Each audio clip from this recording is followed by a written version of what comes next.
the brothers who built McDonald's, and the salesman who changed the world America. It was a country racing toward the future. Highways stretched farther every year, families packed into shiny new cars, the suburbs were growing, and wherever people drove, roadside restaurants followed, thousands of them. Every owner promised the best burgers, the fastest service, the cheapest prices. Most of them looked exactly the same. But hidden in San Bernardino, California, one small restaurant was quietly rewriting the rules of business. From the outside, there was nothing extraordinary about it. A simple building, a bright sign, a small parking lot, no luxury, no famous chef, nothing that suggested history was about to be made. Yet every day, the parking lot filled with cars. People willingly stood in line, not because they had nowhere else to eat, but because they had discovered something they had never experienced before. Speed, real speed. Customers walked to the counter, placed an order, and before they had time to look around, a hot hamburger was already in their hands. No waiting, no confusion, no mistakes. To everyone else, it looked like magic. But it wasn't magic. It was a system. And systems can change the world hundreds of miles away. A struggling salesman was about to discover that system.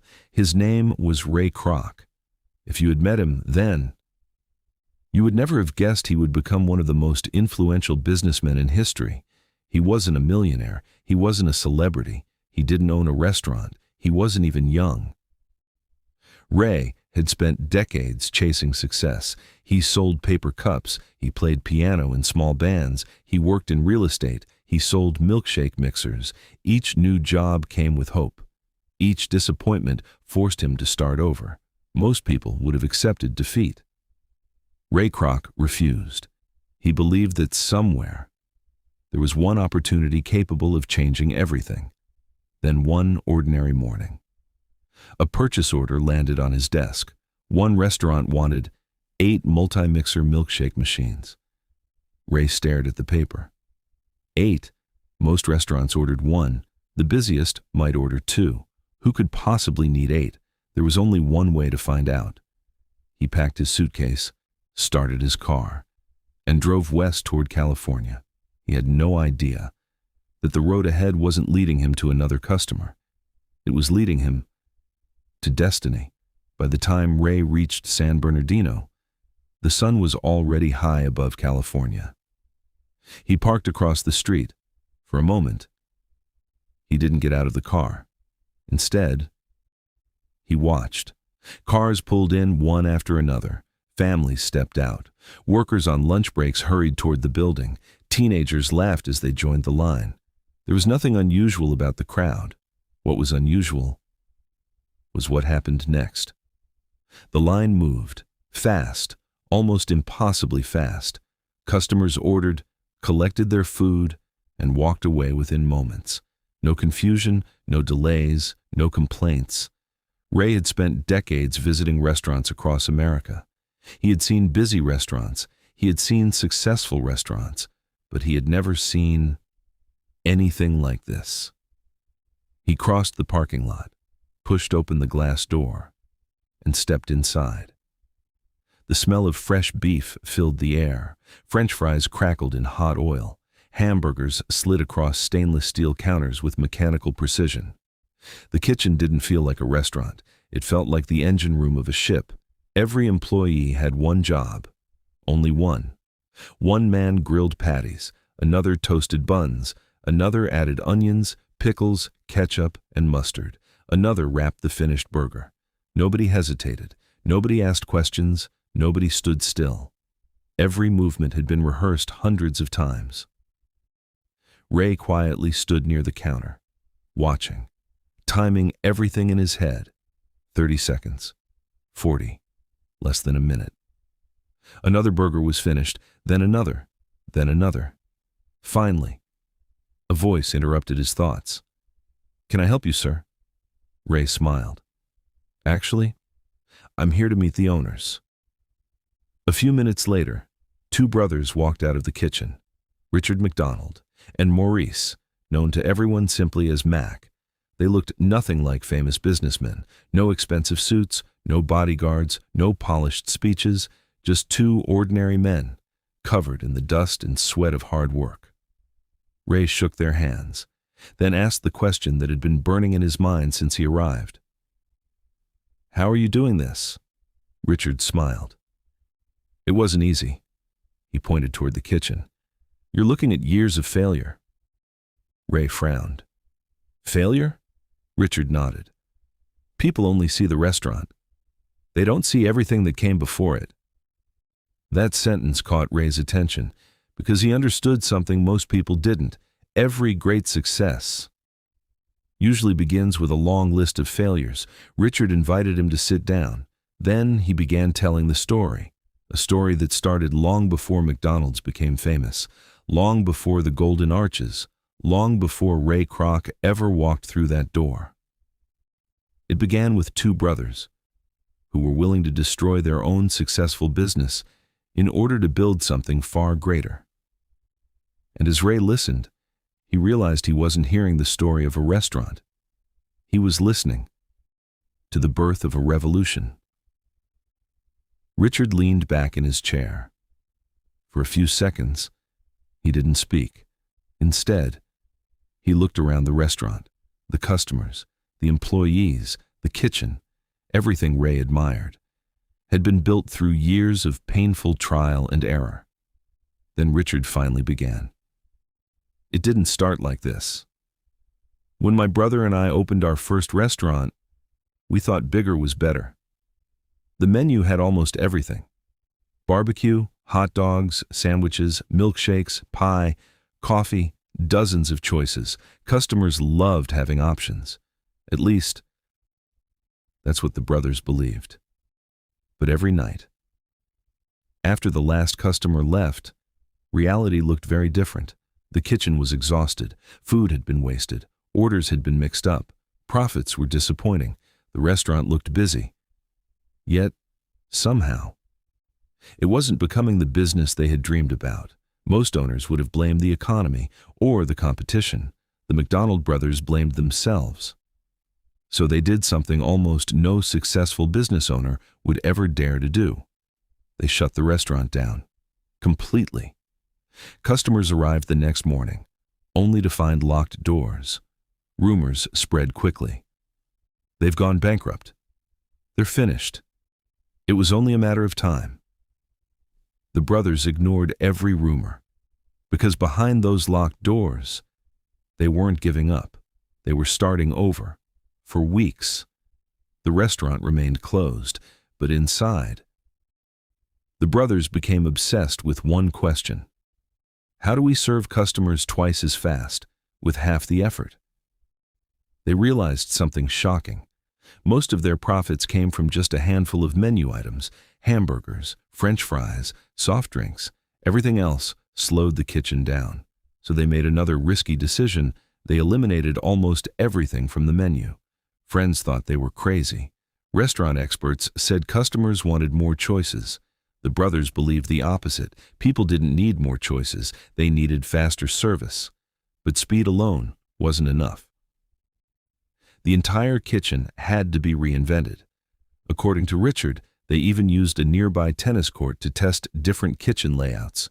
Using chalk, they drew grills, counters, preparation stations. Then they asked employees to walk through imaginary orders, again and again and again.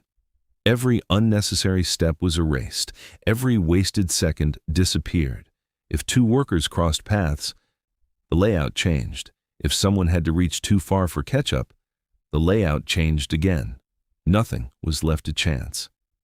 Finally, months later, the restaurant reopened.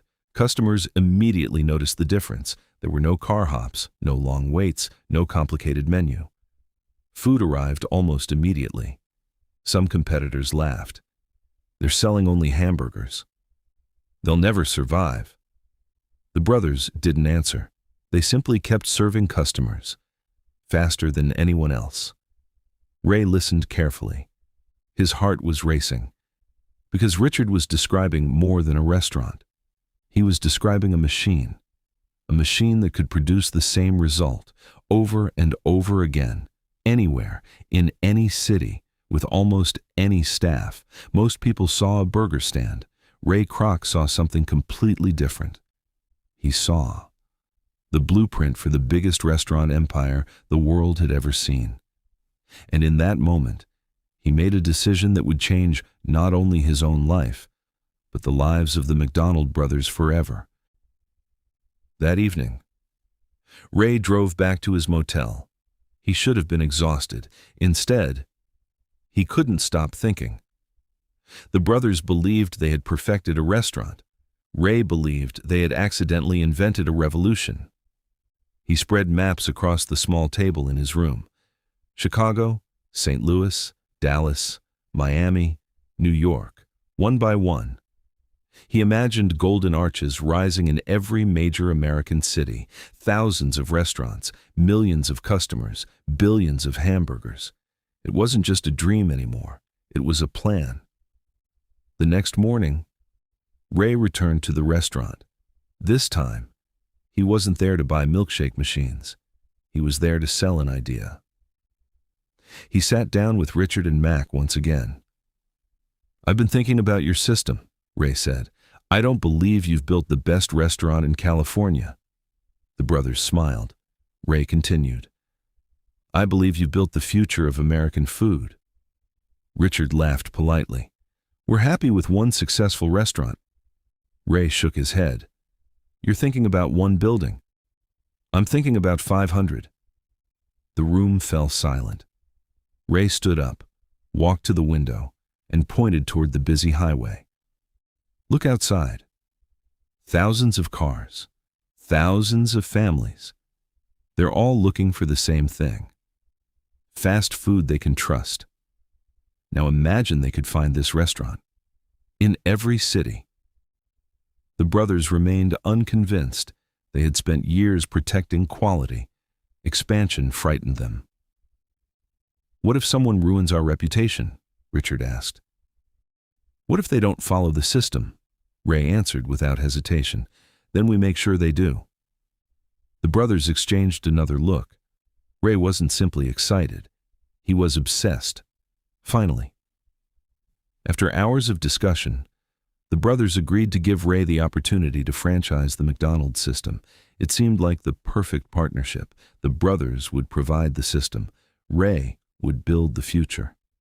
None of them realized that this handshake marked the beginning of one of the most famous and eventually most controversial business relationships in American history. Ray wasted no time. In 1955, he opened the first McDonald's franchise under his leadership in Des Plaines, Illinois. It was more than just another restaurant. It was a test. If this location failed, his dream would die with it.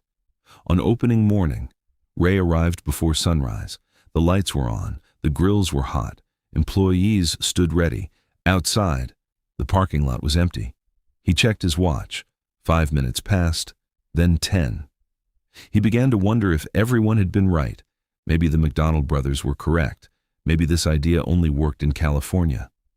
Then, a single car pulled into the parking lot. A family stepped out. A few minutes later, another car arrived. Then another. Within an hour, the parking lot was full. By lunchtime, the line stretched outside the building. Ray watched silently. For the first time in years, he allowed himself to smile. His dream wasn't impossible. It was real. But success created a new problem, one that threatened to destroy everything he had worked for, because not every franchise owner cared about quality the way the McDonald brothers did. And Ray Kroc was about to discover that building an empire would be far harder than building a restaurant. At first, the problem seemed small. One franchise owner decided to buy cheaper meat. Another used frozen fries from a different supplier. Someone else reduced portion sizes to increase profit. Each decision looked insignificant, but together, they threatened to destroy everything the McDonald brothers had created. Customers didn't blame the franchise owner. They blamed McDonald's. Ray understood something that many entrepreneurs still fail to understand today. A brand is only as strong as its weakest location. If one restaurant disappointed a customer, every restaurant carried the damage. That thought terrified him. So Ray made a decision that shocked many franchise owners. There would be rules, not suggestions. Rules. Every hamburger would be cooked the same way. Every bun would be toasted for the same amount of time. Every serving of fries would meet the same standard. Every restaurant would be spotless. Every employee would follow the same procedures. Some franchise owners argued, others complained. A few even threatened to leave. Ray never changed his mind. He would walk into restaurants without warning. He would inspect the kitchen, open refrigerators, check food temperatures, measure portions, even pick up trash from the parking lot himself. Some owners called him impossible, others called him obsessive. Ray accepted both descriptions because he believed something more important than popularity. He believed consistency creates trust, and trust creates loyalty. Years later, millions of customers would walk into a McDonald's anywhere in the world, already knowing exactly what to expect. That certainty would become one of the company's greatest strengths. But while Ray was winning the battle for quality, he was quietly losing another battle: money, from the outside. McDonald's looked like a company on its way to greatness. New restaurants opened every month. Sales continued to grow. The brand became stronger. Yet inside the company, cash was disappearing almost as quickly as it arrived. Late one evening, Ray sat alone in his office. Financial reports covered his desk. He checked the numbers again, then again. They didn't make sense. How can we be growing this fast and still struggle to make money? The franchise fees were too small. Expansion cost more than expected. Every new restaurant required more investment. If nothing changed, the company could eventually run out of money. Ray had built a growing business, but not yet. A profitable empire, for the first time in years. He wondered whether his dream had a fatal flaw. He didn't know it yet, but within the next few months, one conversation would completely change the future of McDonald's, not because of burgers, not because of fries, but because of something almost nobody expected. Land, the ground beneath every restaurant, would soon become far more valuable than the food served inside it. And that discovery would turn McDonald's into one of the most powerful business empires in history. The meeting lasted less than an hour, yet it would reshape the future of McDonald's forever. The man sitting across from Ray was Harry J. Sonneborn. He had been studying the company's finances, patiently, quietly, looking for the problem everyone else had missed. When Ray finished explaining the business, Harry closed the financial reports. Then he said something that sounded completely absurd. "Ray, you're thinking too small." Ray looked confused. "Too small? We're opening restaurants all over the country." Harry nodded. "Exactly. You're focused on restaurants. You should be focused on the land beneath them." For a few seconds, Ray said nothing. Harry continued. "Restaurants come and go. Franchise owners succeed. Franchise owners fail. But the land keeps its value." He pulled out a sheet of paper. Then he explained a strategy that would later be taught in business schools around the world. Instead of allowing franchise owners to buy their own property, McDonald's would purchase the land first. The company would then lease that land to franchise operators. The restaurant owner would pay rent every month. Whether business was good or bad, if the owner failed, McDonald's would still own one of the most valuable assets in town. The building could change, the operator could change, but the land would remain. Ray slowly leaned back in his chair. For years, he believed he was building a restaurant company. Now he realized he was building something much bigger, a real estate empire, disguised as a hamburger business. That single idea changed everything. From that moment forward, Every new location had to satisfy two conditions. First, it had to be a great place to sell burgers. Second, it had to be a great long-term property investment. Busy intersections, growing suburbs, major highways, shopping districts, future population centers. McDonald's wasn't just choosing where people would eat, it was choosing where America would grow. And in many cases, the company chose correctly. Decades later, many of those same pieces of land became worth hundreds of times more than their original purchase price. The hamburgers generated customers, the real estate generated wealth. That strategy transformed McDonald's from a fast food chain into one of the strongest business models in modern history. By the early 1960s, the company was finally becoming financially stable. Restaurants were opening faster than ever. Investors were beginning to believe. Customers couldn't get enough. From the outside, everything looked perfect.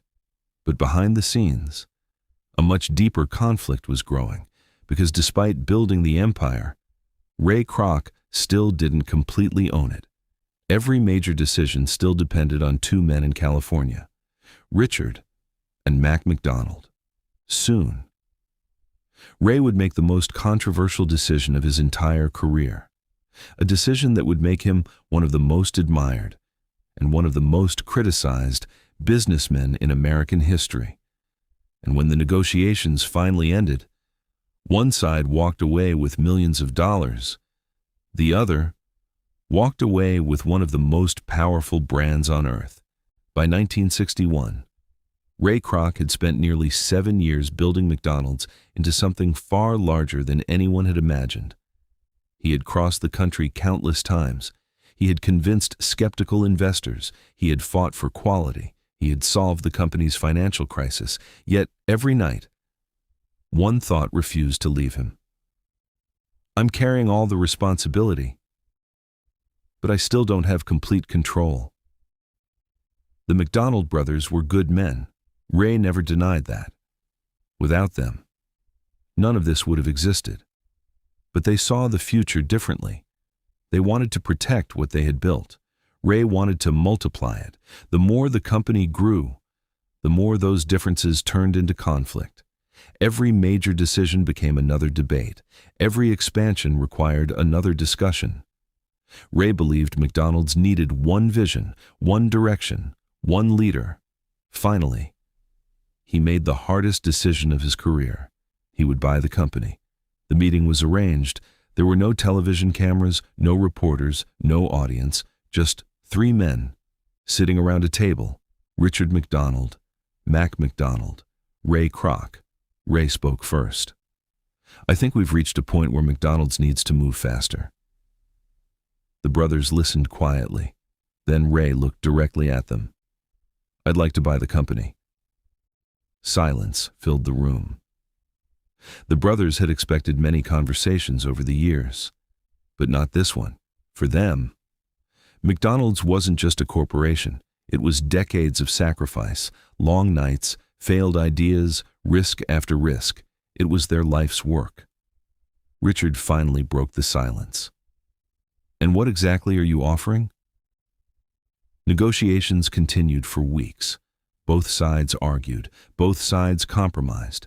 Eventually, they reached an agreement. Ray Kroc would purchase the company for $2.7 million. For the early 1960s, it was an enormous amount of money, enough to make both brothers financially secure for life. The contracts were signed. The lawyers completed the paperwork. The ownership changed hands. Officially, Ray Kroc now controlled McDonald's. But one part of the story has remained controversial ever since. Richard McDonald later said there had also been a handshake promise, an understanding that the brothers would receive a small ongoing share of future profits. That alleged promise was never included in the written contract. Ray Kroc disputed that account. Because nothing was signed, historians still debate exactly what happened. What is clear is this: the brothers did not receive those ongoing payments, whether it was a misunderstanding, a failed verbal agreement, or simply a lesson about the limits of handshake deals. The outcome was the same. The founders walked away. Ray Kroc walked away with complete control of the brand, and history would never remember McDonald's in quite the same way again.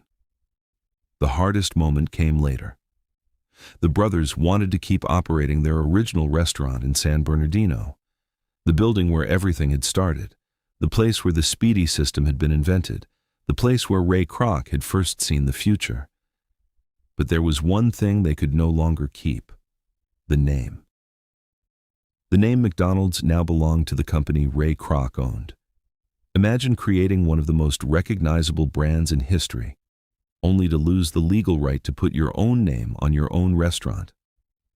For Richard and Mac, it was heartbreaking. For Ray, it was business, and the empire was only getting started.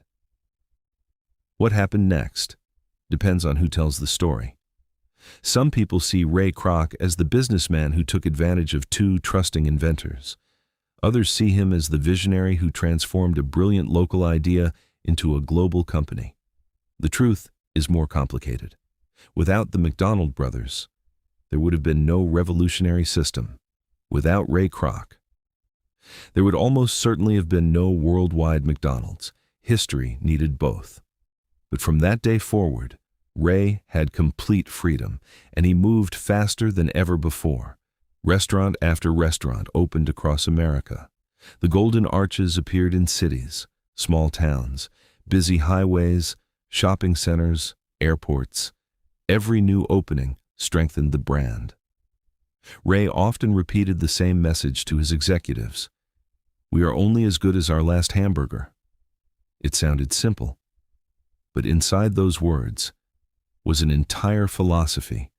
Never stop improving, never stop inspecting, never assume success will last forever. That relentless mindset became part of McDonald's culture. Then came international expansion: Canada, Puerto Rico, Europe, Asia. Every new country presented a different challenge, different cultures, different eating habits, different expectations. Many American companies believed the world would simply accept American products. McDonald's chose a different approach.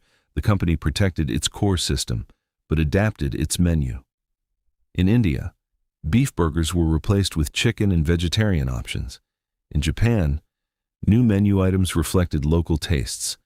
In many countries, regional specialties appeared alongside classic burgers and fries. The system stayed the same. The menu evolved. That balance became one of McDonald's greatest strengths. By the late 20th century, the golden arches had become one of the most recognized symbols on earth. Children recognized the logo before they could read. Travelers crossed oceans, yet still found something familiar waiting for them. Consistency had become a global language.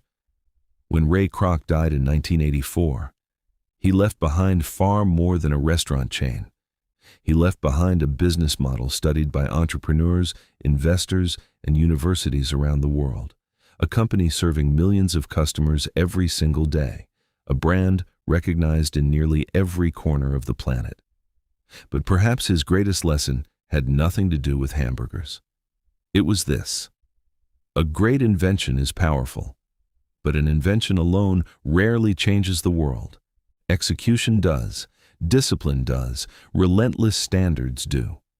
The McDonald brothers invented a revolutionary system. Ray Kroc built a machine capable of repeating that system thousands of times. Neither story is complete without the other. One created the spark, the other turned it into a wildfire. And perhaps that's why the story of McDonald's continues to fascinate entrepreneurs more than 70 years later. Because beneath every burger, every order, every golden arch lies a question every entrepreneur eventually faces. Is it enough to build something great, or do you also have to build something that can survive without you? That question changed McDonald's forever, and it might just change the way you think about business.